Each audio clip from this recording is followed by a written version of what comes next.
Bonsoir peuple congolais, je suis Bernard Pongui, je viens auprès de vous. On repense sur l'état de la nation que le président Sassou venait de prononcer hier devant le Parlement.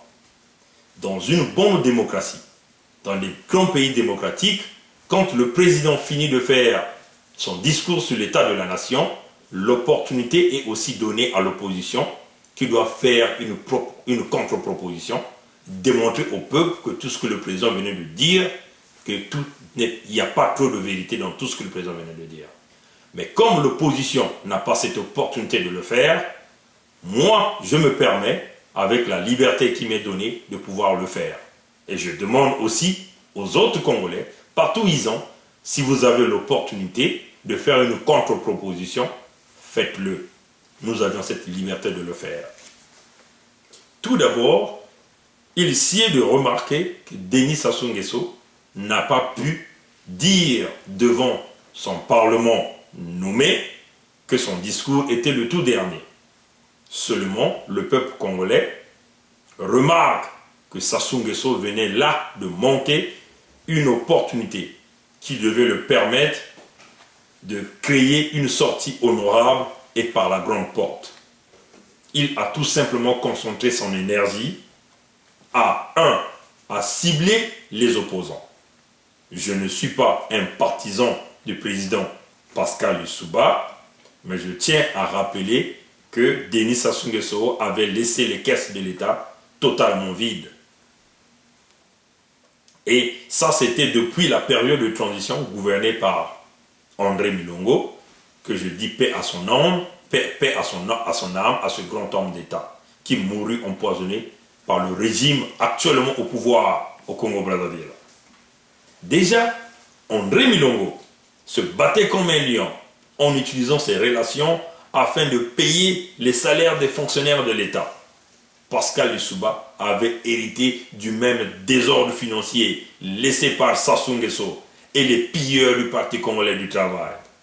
Sassou Nguesso devrait au contraire remercier le président Lissouba d'avoir renégocié les contrats pétroliers, élever le pourcentage des revenus, obtenir l'indépendance de vente par la part de notre production, créer la Société nationale des pétroles du Congo. Il faut rappeler au peuple congolais que la Société nationale des pétroles du Congo, ça n'a pas été créé par Denis Sassou Nguesso, mais c'est Lissouba qui avait créé cette idée. Et il est venu, il en profite. Il devait aussi remercier Lissouba d'avoir obtenu la possibilité de l'État congolais de s'impliquer dans l'exploration, la production et le raffinage du pétrole.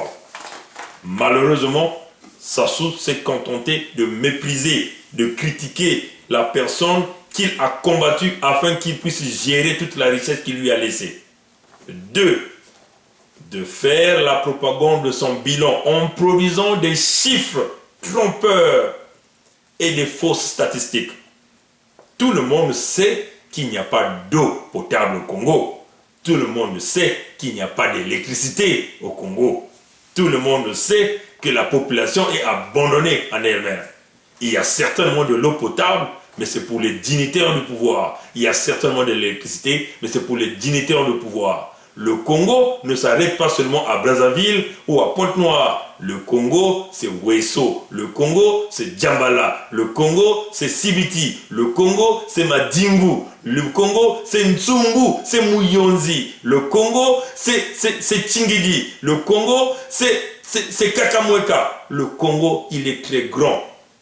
342 000 km² et l'eau doit appartenir à tout le monde. Tout le monde doit recevoir de l'eau, tout le monde doit recevoir l'électricité. Tout le monde sait qu'il manque de réelles infrastructures routières. Tout le monde sait que les nominations de l'État se font par des affinités ethniques. Tout le monde le sait.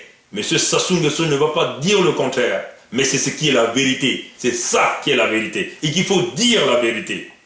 Les résultats donnés par Sassou Nguesso dans ces statistiques sont la moyenne de résultats depuis 1962. Vous le connaissez bien que dans ces années-là, ça compte les années du président Massamba Deba, qui a d'ailleurs industrialisé le Congo. que d'ailleurs je regrette que ce grand homme d'État fut assassiné, le corps dissimulé. Jusqu'à ce jour, on ne connaît pas où se trouve son corps. C'est vraiment regrettable. Monsieur Denis Sassou Nguesso, à la fin de son mandat, il devait penser à construire au moins un mausolée pour ce grand homme d'État.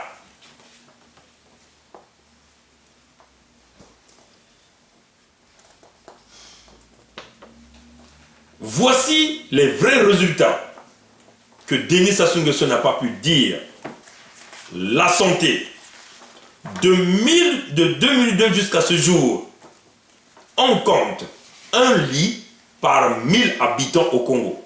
Je dis bien, en 2010, on compte un lit par 1000 habitants au Congo.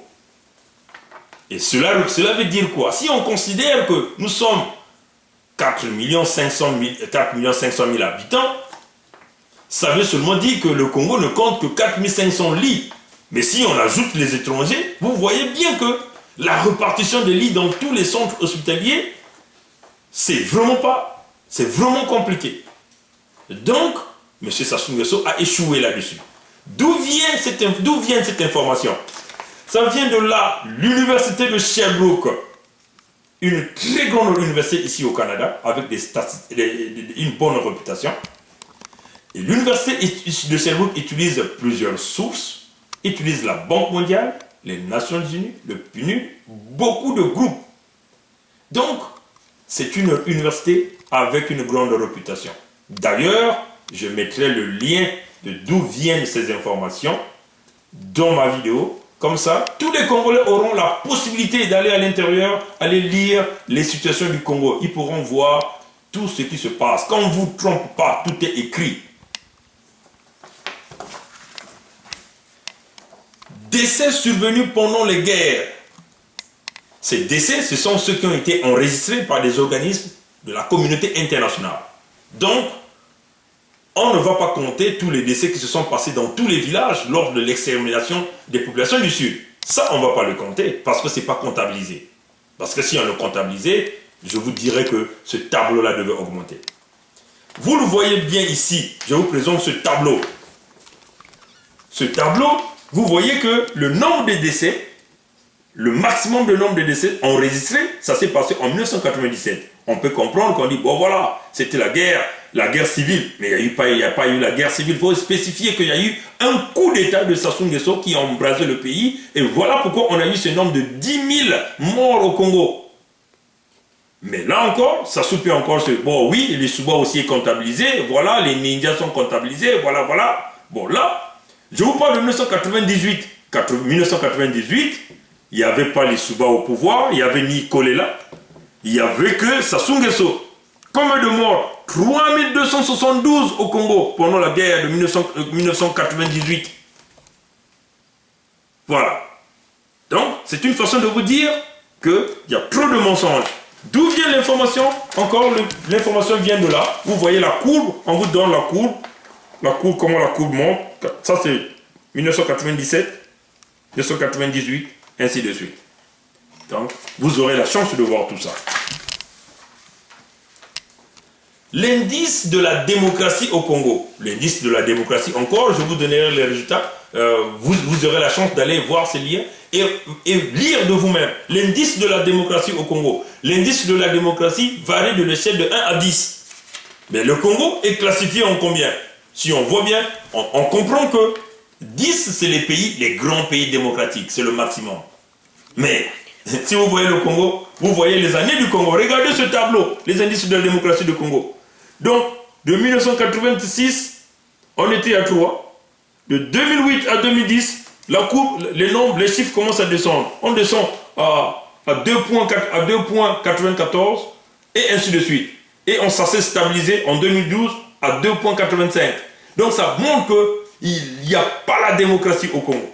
C'est-à-dire, je vais vous définir l'indice de démocratie. Cet indice tient compte de la culture démocratique, de la capacité du gouvernement à mettre en œuvre son programme, du respect des libertés civiles, de la participation citoyenne et de la qualité du procès électoral.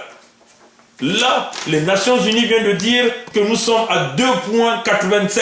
Ça, Sassou ne l'a pas dit. Sassou ne l'a pas dit. Et lors de son discours, il parle des députés qui sont nommés démocratiquement, qu'il a eu une élection démocratique. Mais là, on nous parle du contraire.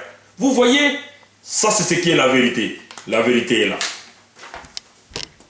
Indice global de liberté civile sur une échelle allant de 1 à 10, avec 10 étant beaucoup de liberté, avec 1 étant beaucoup de liberté et 10 étant le sommet de la répression. Donc, nous avons une échelle de 1 à 10. On considère que 1 étant la liberté et 10 étant le sommet de la répression. Le Congo est classifié au niveau 7. Le Congo est classifié au niveau 7. Ça encore, les statistiques le disent. Le Congo est classifié au niveau 7. Voilà, tout est là. Vous voyez là, le Congo est classifié au niveau 7 sur ce tableau-là. Le niveau 7 de la répression. Vous comprenez? Ça, Sassou ne l'a pas dit. Sassou ne l'a pas dit. Pourquoi il ne l'a pas dit? Parce que c'était un menteur, un manipulateur. Parce que c'était un menteur, je répète, parce que c'était un menteur, un manipulateur. Les chiffres parlent d'eux-mêmes. Les chiffres parlent d'eux-mêmes. Vous comprenez? Le Congo est classé au niveau 7 de la répression sur une échelle allant de 1 à 10. 1 étant la liberté, 10 étant le sommet de la répression. Le Congo est placé au niveau 7. Vous comprenez ça? Ça, c'est ce que Sassou n'a pas dit. Le chômage des jeunes.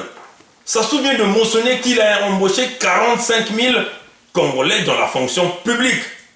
Mais je vous dis ceci. En 2014, le chômage des jeunes a baissé de 1%. Vous comprenez ça, les Congolais? En 2014, ça y est là, je vous mettrai ça dans le site, vous irez regarder. En 2014, le chômage de la jeunesse du Congo a baissé de 1%. Vous comprenez?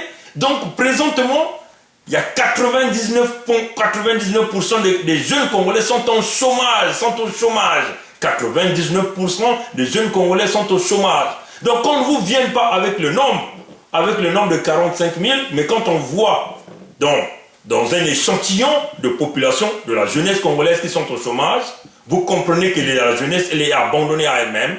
Et il n'y a que 1% des Congolais qui travaillent, des jeunes qui travaillent. Les 99% des Congolais, des jeunes Congolais sont au chômage.